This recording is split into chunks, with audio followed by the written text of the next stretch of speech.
નમસ્કાર. નડિયાદ તળિયા ઘડિયાળની વૈશ્વિક ઓળખ ધરાવતો આપણો મોરબી જિલ્લો સ્વતંત્ર પર્વના ઉલ્લાસ અને ઉમંગથી ઝૂમી રહ્યો છે.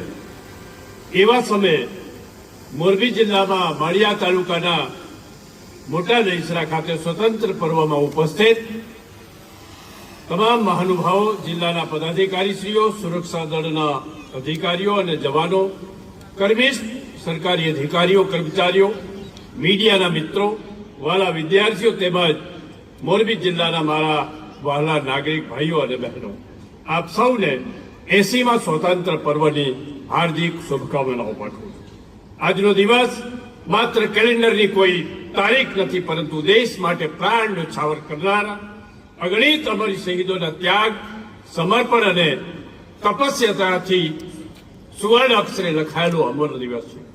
આજે જ્યારે આપણો તિરંગો આકાશની બુલંદીઓને સ્પર્શી રહ્યો છે, ત્યારે આપણું હૃદય પણ રાષ્ટ્રપ્રેમ અને ગૌરવની લાગણીથી ભરાઈ જાય એ સ્વાભાવિક છે.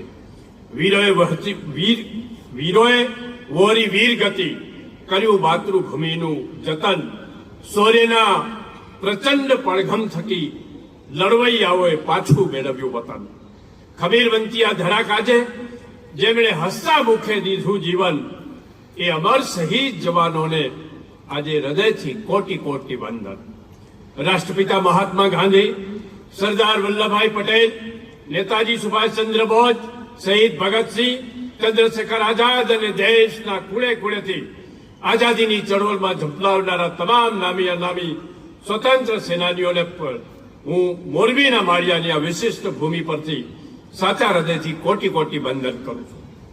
મિત્રો, મોરબી જિલ્લાની ભૂમિ એ માત્ર એક ભૌગોલિક વિસ્તાર નથી, પણ એ પરિશ્રમ, ખુમારી અને પુનરુત્સાહનું ઉદાહરણ છે.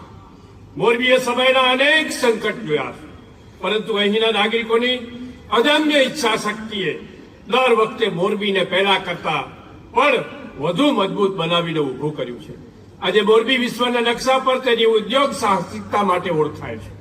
સિરામિક સિટી તરીકે જાણીતું આપણું મોરબી દેશના અર્થતંત્રમાં અને નિકાસ અને વિકાસના ક્ષેત્રે જે અમૂલ્ય યોગદાન આપી રહ્યું છે, એ આપણી મહેનત અને લગનનું જીવંત ઉદાહરણ છે. સ્વતંત્ર પર્વની ઉજવણી આજે માળિયા પંથકમાં શ્રીમદ રામચંદ્રની ભૂમિ ઉપર થઈ રહી છે. એમના વિશે કહું તો ધન્ય છે આ ધરા જ્યાં જન્મ્યા અને વિચર્યા શ્રીમદ રાજચંદ્રજી મહાન, ગાંધાજીના આધ્યાત્મિક ગુરુ એવા દિવ્ય પુરુષ શતાવધાન, સત્ય, અહિંસા અને ધર્મના જેના વિચારો હતા અતિ ગહન, ભાવપૂર્વક મહાપુરુષોના ચરણોમાં સત સત નમન.